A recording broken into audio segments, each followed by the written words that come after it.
Hello mga mindset! Welcome to our vlog! For today's video, tuturuan ko kung paano lumipad. Kagaya nito.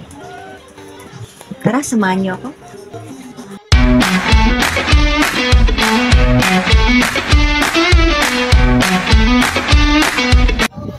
Ayan, open po natin yung CapCut application po natin. Then click New Project. Yan siya. At isi-select po natin yung video na ni-ready po natin. Then click Add, yung nasa bandang baba. So ayan na. Iyan yung gagawin natin dapat na video, yung patalon-talon tayo. Mas maganda kung mas maraming talon yung gagawin natin para talagang mas maraming indak-indak pag lumilipad tayo. Ayan.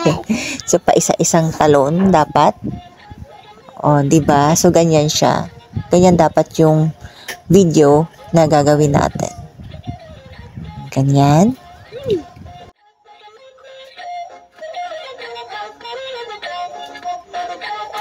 Okay, so mag-start na tayong mag-edit. So, ayan. So, dalawang tools lang yung gagamitin natin. Yung nasa bandang baba. Si split, delete, split, delete. Okay? So, pag umangat yung paa, yan. Yung dapat hindi siya lapag sa sahig. Yung talagang umangat siya. Ayan. I-highlight na natin yan. Then, click split.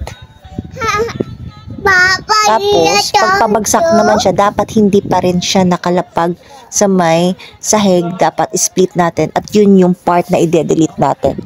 Ang part na i-delete natin, yung kung saan yung paa nakalapag sa may sahig. So, dapat yung isi-save natin yung paa na nasa ere lang. Yung paindak-indak siya, pero nasa ere lang siya. So, yun lang. Pabalik-balik lang yun. Split, delete, split, delete. Ang part na isi-save natin yung paa kung saan nasa ere lang, paindak-indak, pero nasa ere lang.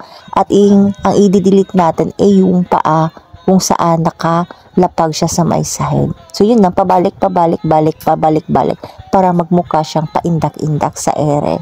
So, mas maraming indak, mas magandang tignan. So, yun lang. Pabalik-balik lang. So, ngayon, bibilisan natin para hindi lalong humaba tong tutorial natin ngayon.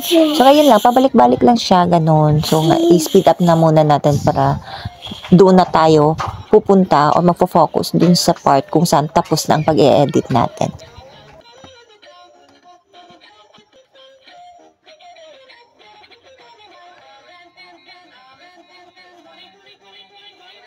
So, ito na. Tapos na tayo. Papakita ko na sa inyo yung natapos nating gawa. Halika, tutukan natin.